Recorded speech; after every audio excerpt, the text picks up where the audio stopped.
The thing about family gatherings is that they always start with hugs and end with wounds that take months to heal. I should know. I'm usually the one bleeding. Louisa, darling, what are you wearing? My mother's voice carried that familiar note of disdain as she air-kissed my cheek. I thought we discussed updating your wardrobe. Eliana could take you shopping. I smoothed down my black silk dress, the one that cost more than my first month's rent, and forced a smile. I'm good, Mum. The dress is Valentino. Oh. She blinked, then quickly recovered. Well, it's interesting. Did you find it at one of those consignment shops? Before I could respond, my sister Eliana swept in, wearing her signature power suit, perfect makeup, and that insufferable smile that said, I'm crushing it at life. The living room instantly gravitated toward her like moths to a flame. The Johnson merger finally closed, Eliana announced, accepting congratulatory hugs. Made partner 6 months ahead of schedule. My mother practically glowed. That's my girl, Victor. Did you hear that? Our Eliana, youngest partner in her firm's history. Dad nodded from his armchair, managing a weak smile. He looked tired, more tired than usual. I caught the slight tremor in his hand as he reached for his whiskey. And what about you, Louisa? Aunt Margaret turned to me. Still doing that little online thing? My e-commerce company? Yes, we're actually... She sells trinkets on the internet, my mother cut in, waving her hand dismissively. But hopefully it's just a phase. I keep telling her to interview at real companies, like her sister. I bit my tongue so hard I tasted copper. If they only knew that my little online thing had paid their mortgage for the past 18 months, that the only reason they still had this house to host their precious family gatherings was because I quietly transferred funds every month to cover their underwater payments. Speaking of success, my mother chirped, I have something special for Eliana. She disappeared upstairs, returning with a familiar velvet box. My heart stopped. No, I whispered. That's Grandma's bracelet. The one she always promised would be mine, I didn't add. My mother's eyes flickered to mine for just a moment before she turned to Eliana. Your grandmother would have wanted her most successful granddaughter to have this. It represents our family's legacy of excellence. Eliana's perfectly manicured hands trembled as she fastened the delicate gold chain around her wrist. The same wrist that had never known manual labor, never packed shipping boxes until 3 a.m., never built anything from nothing. It's beautiful, Eliana breathed. I'll treasure it forever. I excused myself to the bathroom, phone clutched in my shaking hand, locked the door, slid down against it, opened my email. The message from Silicon Valley's biggest e-commerce marketplace sat bold in my inbox. Final acquisition offer, $50,000. I laughed, a quiet, broken sound that echoed off the bathroom tiles. My little online thing was worth more than everyone at this gathering combined. The same business they'd mocked for years had just made me set for life. A knock at the door made me jump. Louisa? It was Dad. Your mother's about to serve dessert. Coming, I called back, voice steady despite the storm inside me. As I walked back to the living room, I heard my mother's voice. At least Eliana gives us something to be proud of. I don't know where we went wrong with the other one. I paused in the hallway, my hand hovering over my phone.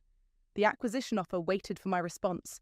One click and I could show them exactly how wrong they were. One signature and I could buy this house 10 times over. But revenge, like the best dishes, needs perfect timing. I stepped back into the room, smiled at my mother, and accepted a slice of her famous apple pie. Delicious as always, Mum, she beamed, completely missing my sarcasm. See? Even Louisa can recognize quality when she sees it.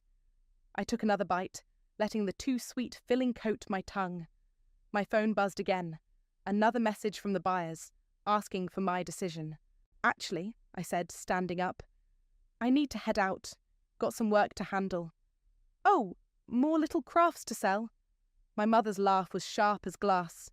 I grabbed my coat, catching a glimpse of my grandmother's bracelet glinting on Eliana's wrist. Something like that.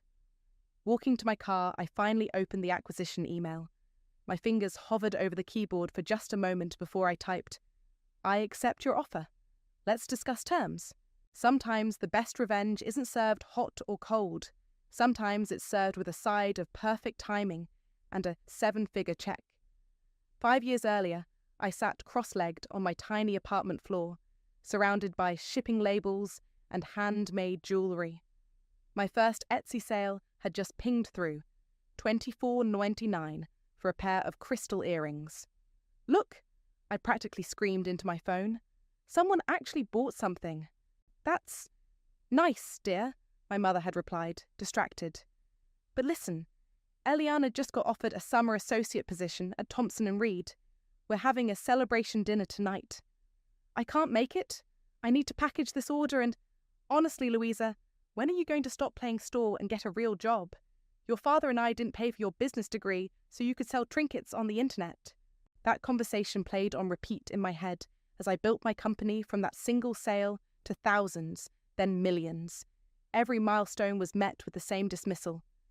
Dad? I called out, descending the basement stairs. He'd asked for help refinishing some old furniture, a rare father-daughter moment I couldn't pass up. Over here, he waved from behind a dusty dresser. Thanks for coming. Your mother doesn't know I asked you. I rolled up my sleeves.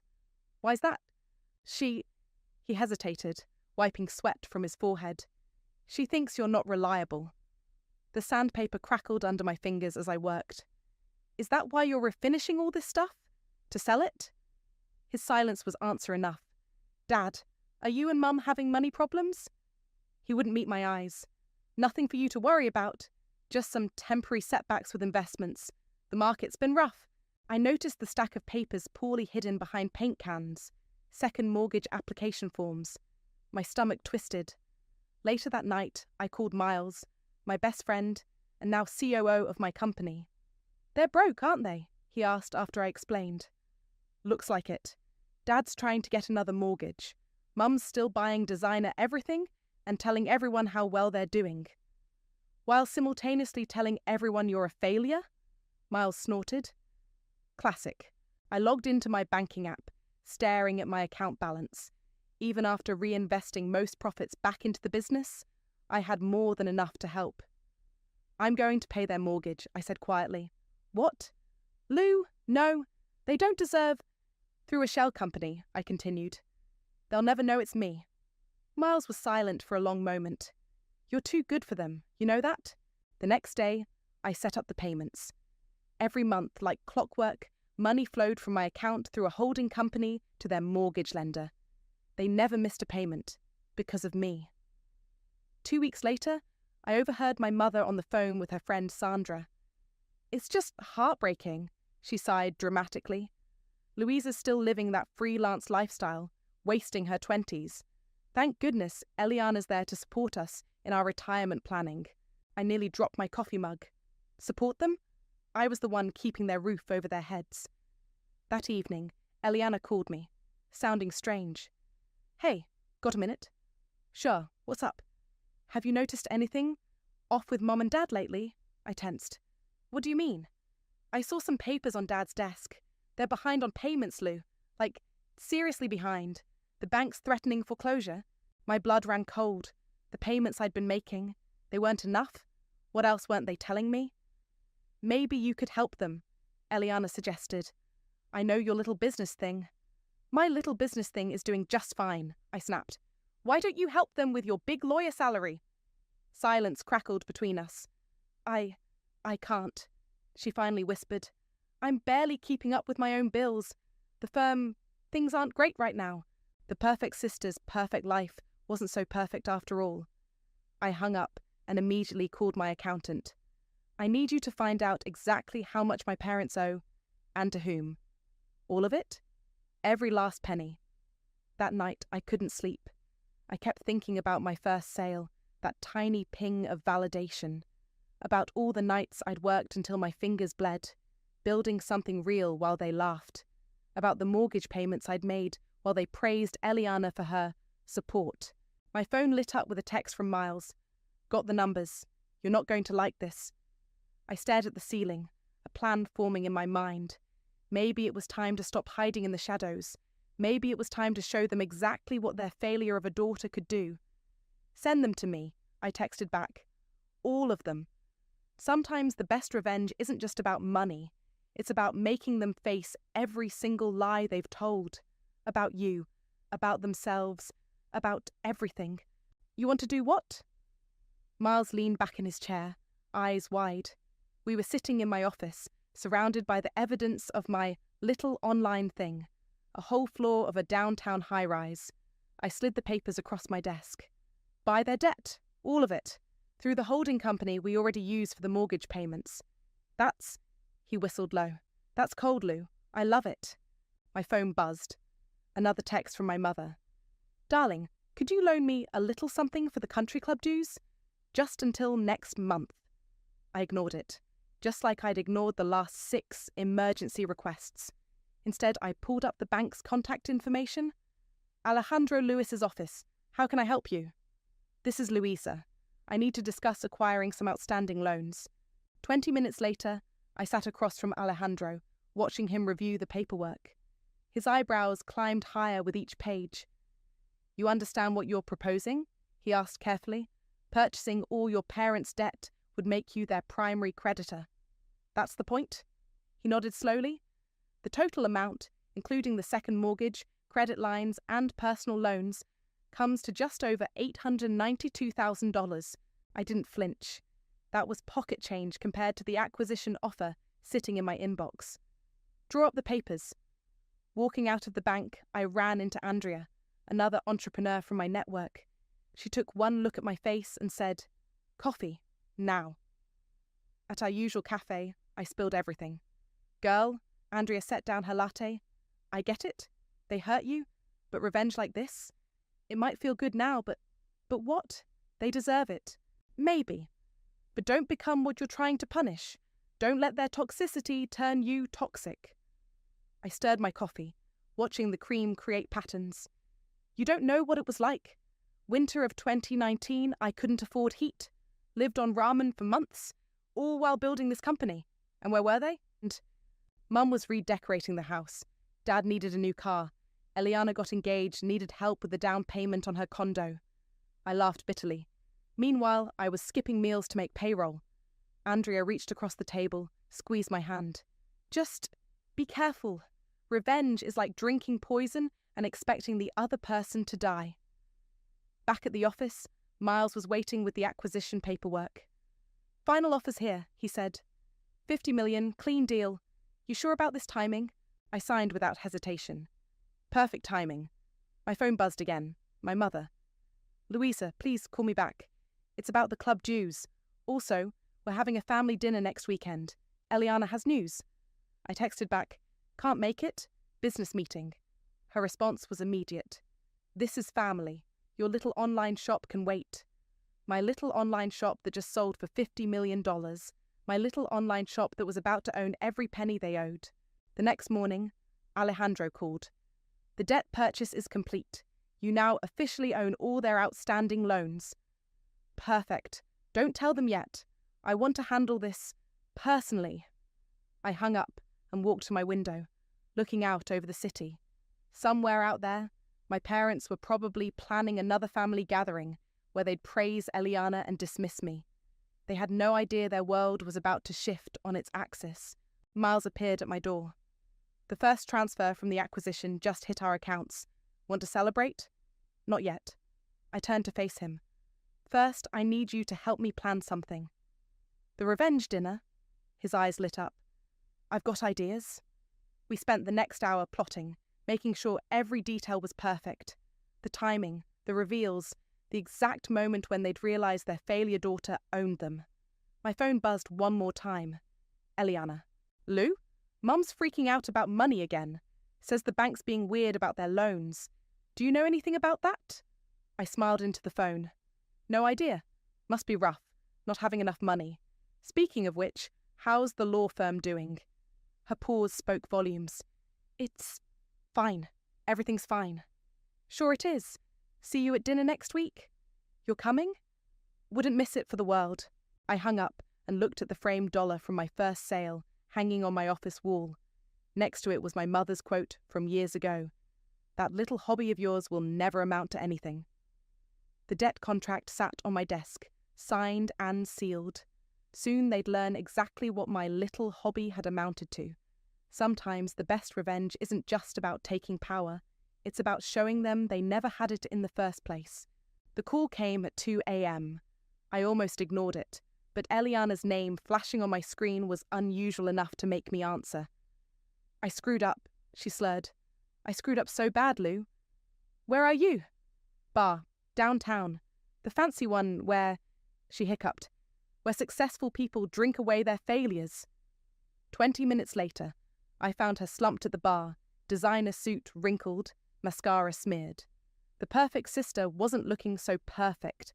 "They're laying people off," she mumbled as I helped her into my car. "Whole departments. Partner track's frozen. Everything Mum and Dad bragged about. It's gone." I handed her a water bottle. "Does Mum know?" "God, no." Eliana laughed bitterly. "She's too busy planning my promotion party. Keeps telling everyone how her daughter's crushing it at the biggest firm in town. While the firm's sinking? While I'm drowning?" She turned to me, eyes glassy. "You know what's funny? I hate it. All of it. The law, the pressure, the perfect life Mum designed for me. I never wanted any of it." I gripped the steering wheel tighter. "Then why did you go along with it?" "Same reason you kept paying their mortgage, to make them happy." She caught my startled look. "Yeah, I know about that. I'm a drunk failure, not a stupid one." We sat in silence for a moment, streetlights casting shadows across the dashboard. "Tom and I are separating," she added quietly. "Another thing Mum can't know. The perfect marriage too." I almost felt sorry for her. Almost. "You could have told me," I said. "All those times you joined Mom in mocking my choices." "I was jealous." Eliana's voice cracked. "You built something real, something yours. I just built a facade." The next morning, I met Andrea for our weekly coffee. She took one look at me and knew something was up. Spill. I told her about Eliana's confession, about the cracks in the golden child's pedestal. "Maybe she's not the enemy," Andrea suggested. "Sounds like she's another victim of your mother's perfectionism." Before I could respond, my phone buzzed. A neighborhood Facebook group notification. My mother was at it again. So blessed to have such successful daughters. One's making partner at the city's top firm, and the other, well, she's finding her way. "Proud mama, our Shalom-blessed family." Andrea read over my shoulder and snorted. "Finding your way straight to owning their debt, more like." She has no idea what's coming. I showed her the email from Alejandro. The bank scheduled their loan review meeting for next week. "You're not going?" "No." I smiled. "I'll be at the spa. Let them sweat it out with the bank manager first." Later that day, I overheard my mother on the phone while picking up some papers from their house. "Of course we've managed our finances perfectly," she was saying. "Victor and I are excellent with money. Not like Louisa, still playing with her little website. Thank goodness Eliana supports us." I stepped into view, making her jump. "Hey, Mum, just grabbing those tax documents Dad mentioned." "Oh, darling, I didn't see you there." She covered the phone. "Are you still doing that online thing? Sandra's nephew is hiring at his accounting firm. Much more stable." "I'm good, Mum. How's the country club membership going? Get those dues sorted out." She flushed slightly. "We're handling it." "I'm sure you are." I headed for the door, then paused.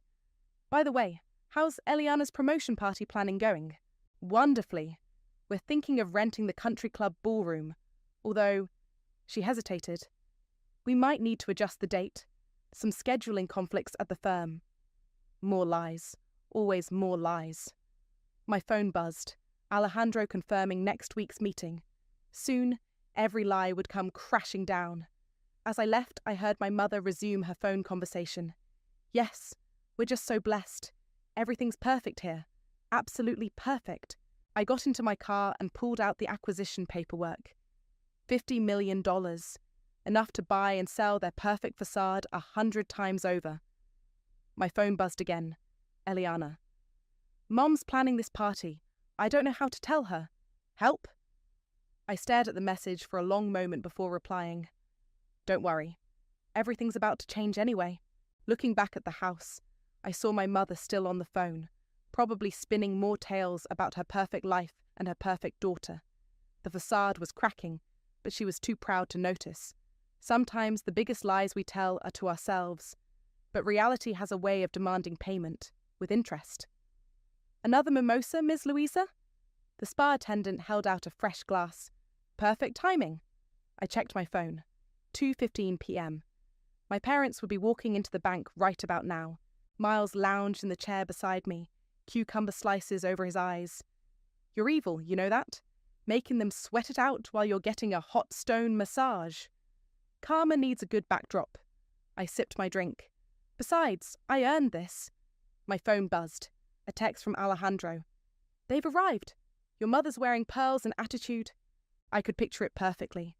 Mom in her best power outfit, probably the Chanel suit she bought instead of paying their property taxes. Dad trailing behind, quiet and confused. "How long are you going to let them stew?" Miles asked. "Alejandro has strict instructions. First, show them the new payment terms. Then, when Mom inevitably demands to know who bought their debt, he'll mention it's a private holding company." I smiled. "One that's very interested in their property." Another text from Alejandro. "Your mother just insisted their daughter is a senior partner at a law firm. Said there must be some mistake." "What did you tell them?" I typed back. "That their new creditor has all their financial records, including proof of missed payments and credit card debt." I remembered a conversation from years ago, right when I'd started my company. Mum's friend Sandra had offered to invest. "Let me guide you, dear," she'd said, dripping with condescension. "You need someone with real business experience." "What's the catch?" I'd asked. "Oh, nothing major. Just give me controlling interest. After all, you're just starting out." I'd walked away. Mum hadn't spoken to me for weeks. My phone lit up again. Alejandro. "Your mother's demanding to speak to the holding company's owner personally. Says she has connections who can make things difficult." Miles peeked out from under his cucumbers. "She's threatening you without knowing it's you? That's priceless." "Tell her the owner will be in touch," I replied to Alejandro. The spa attendant appeared with more champagne, just as another text came through. "Your father hasn't said a word. Just keep staring at the payment schedule. Your mother's getting louder." I forwarded the message to Miles, who actually giggled. "This is better than Netflix." "The best part," I said. "Mum's probably already called Eliana for legal advice, but Eliana's too busy hiding her own problems to help." "Speaking of problems," Miles sat up, cucumbers falling. "When are you dropping the final bomb?" "Family dinner next week. Mum's still insisting on celebrating Eliana's promotion." I made air quotes. "Seems like the perfect time to reveal some truths." My phone buzzed one last time. Alejandro. "Meeting over. Your mother left in tears. Your father asked for a copy of all documents. Should I provide them?" "Yes," I replied. "Let them take everything home and stew in it." I settled back in my chair, letting the spa music wash over me.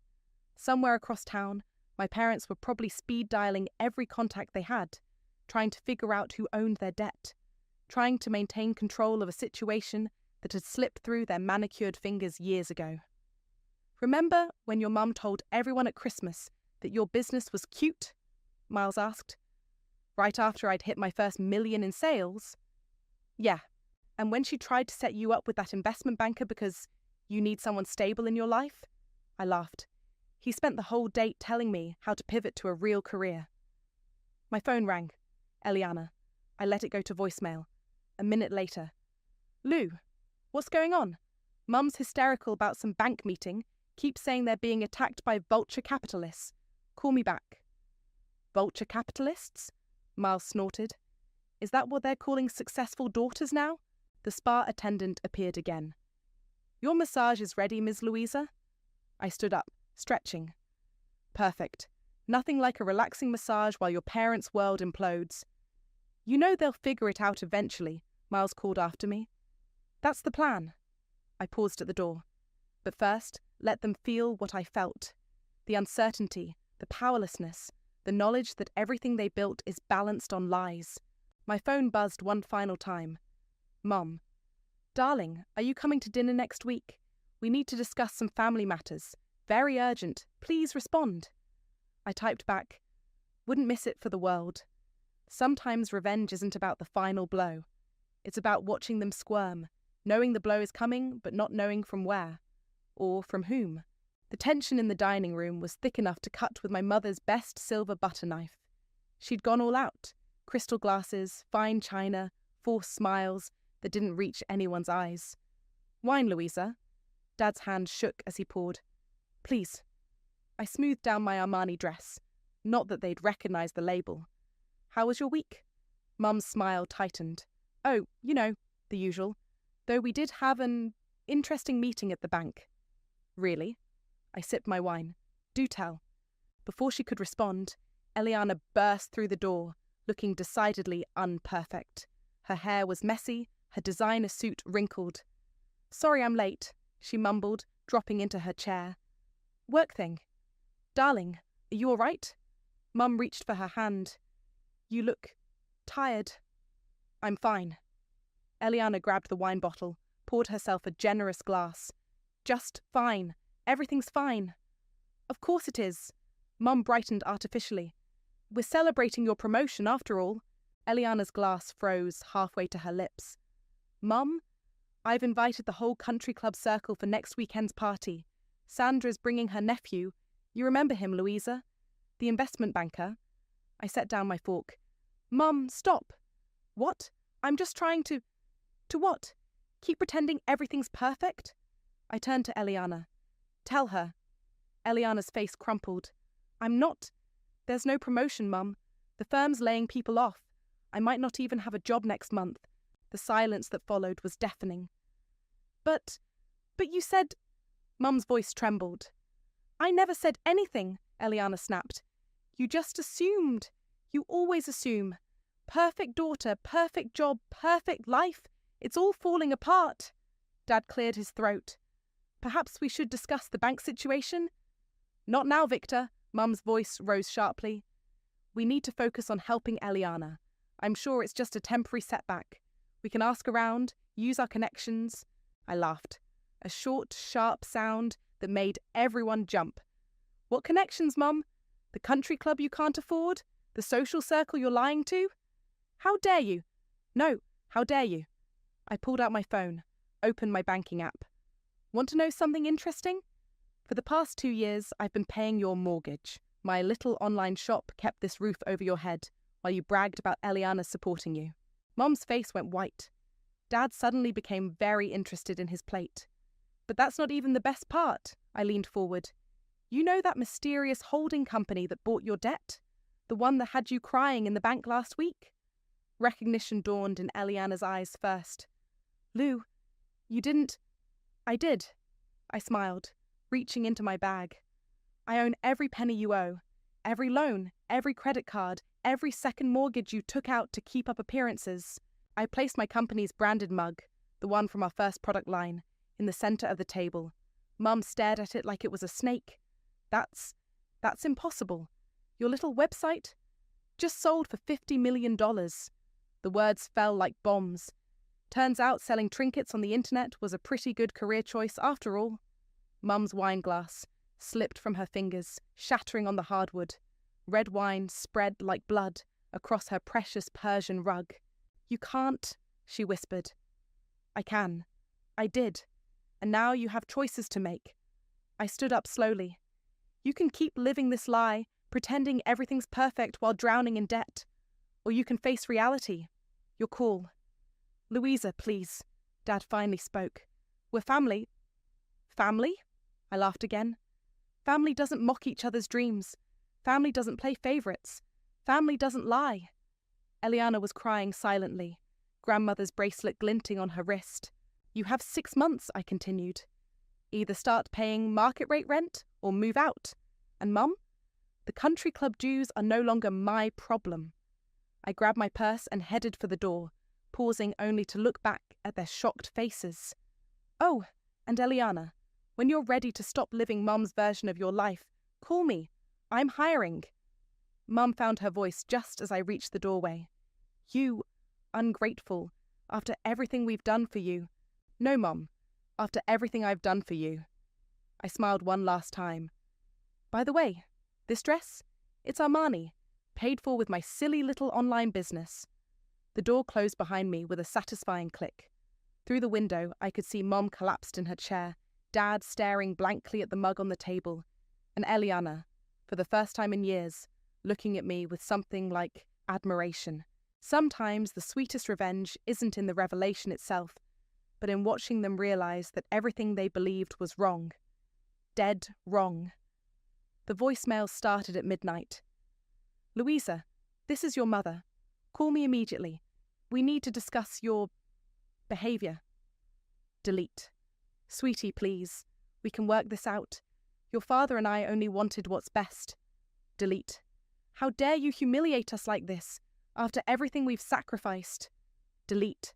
By morning, my inbox was full of similar messages. I forwarded them all to Miles, who responded with a string of popcorn emojis. Andrea called while I was reviewing acquisition paperwork. "Your mum just posted in the neighbourhood group. You might want to see this." I pulled up Facebook. There it was. "Prayers needed for our family, dealing with a difficult situation involving our youngest. Sometimes success changes people." The comments were already flowing in. "Stay strong. Family first. Money isn't everything."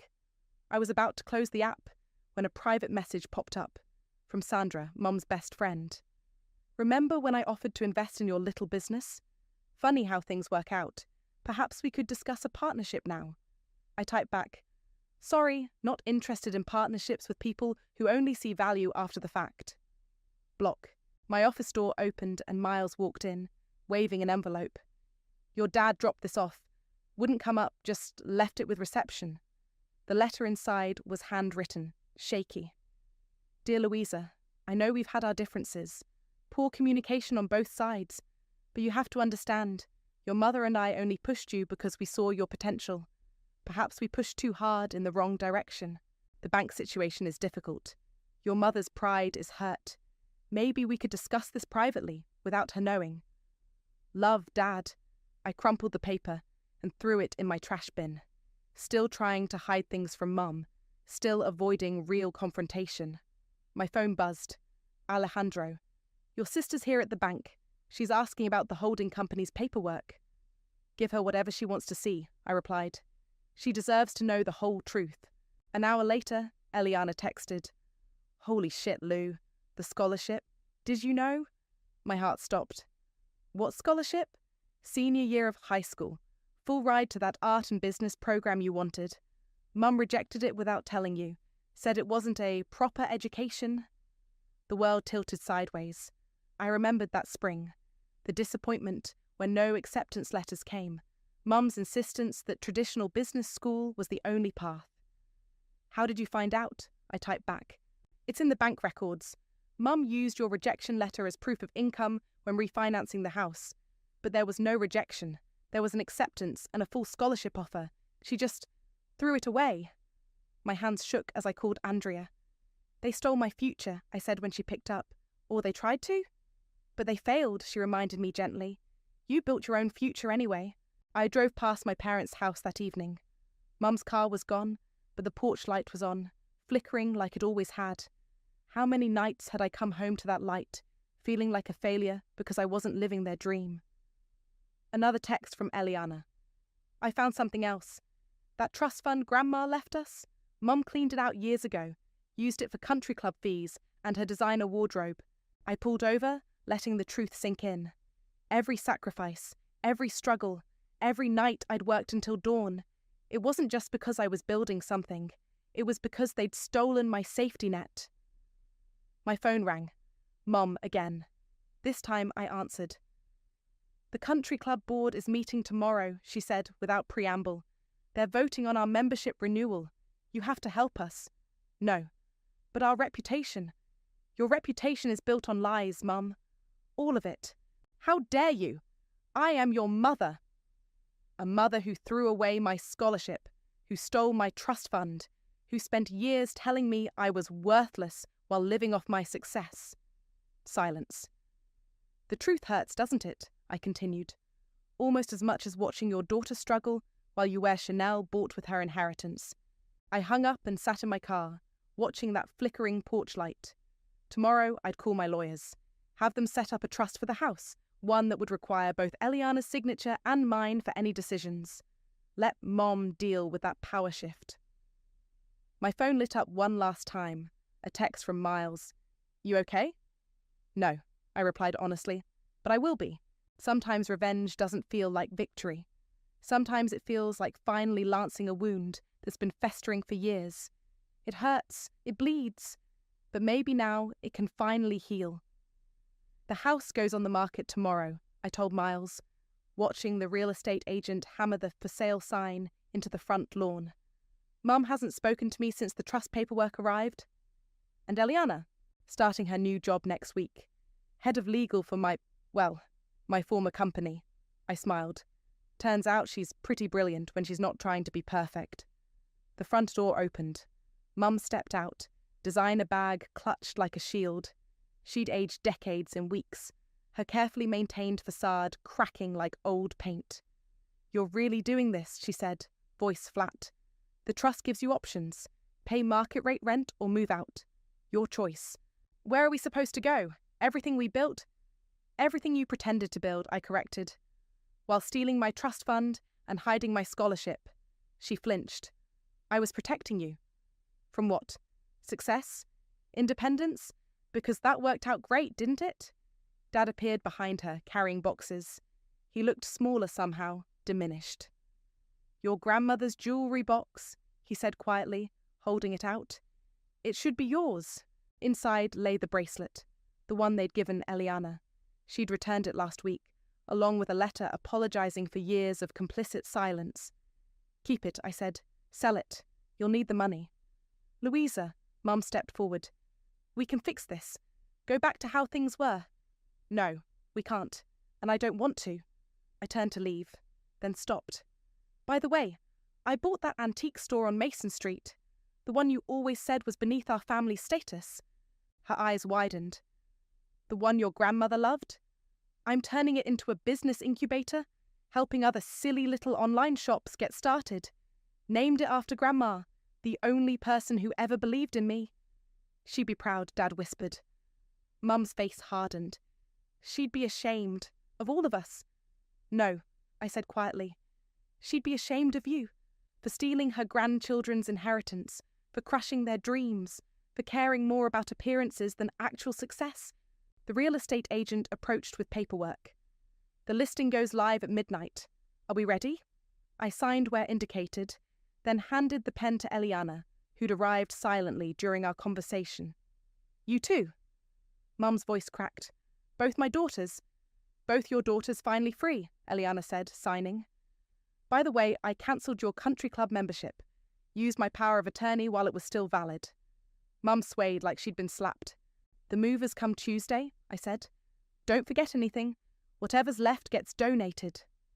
To those charity shops you hate so much, Eliana added with a small smile. We walked to our cars together, leaving our parents standing in front of the house they'd filled with lies. The porch light flickered one last time, then went dark. You know what's funny? Eliana said as we pulled away. I found Mom's old yearbook. She wasn't even popular in high school. All this status obsession. She was trying to rewrite her own history through us. And now she has no status at all. Calm as a bitch in designer clothes. We drove to the antique store. My new project. The faded sign still hung. Margaret's Treasures, named for our grandmother. By next month, it would be Margaret's Innovation Hub, where small dreams grow big. Think we did the right thing? Eliana asked, staring at the storefront. Setting boundaries isn't wrong. Making them face consequences isn't wrong. But they're still our parents. Biology isn't a blank check for bad behaviour. My phone buzzed. A text from Mum. I found your first business plan, the one you wrote in high school. I should have read it back then. I'm sorry I didn't. Too little, too late, but still.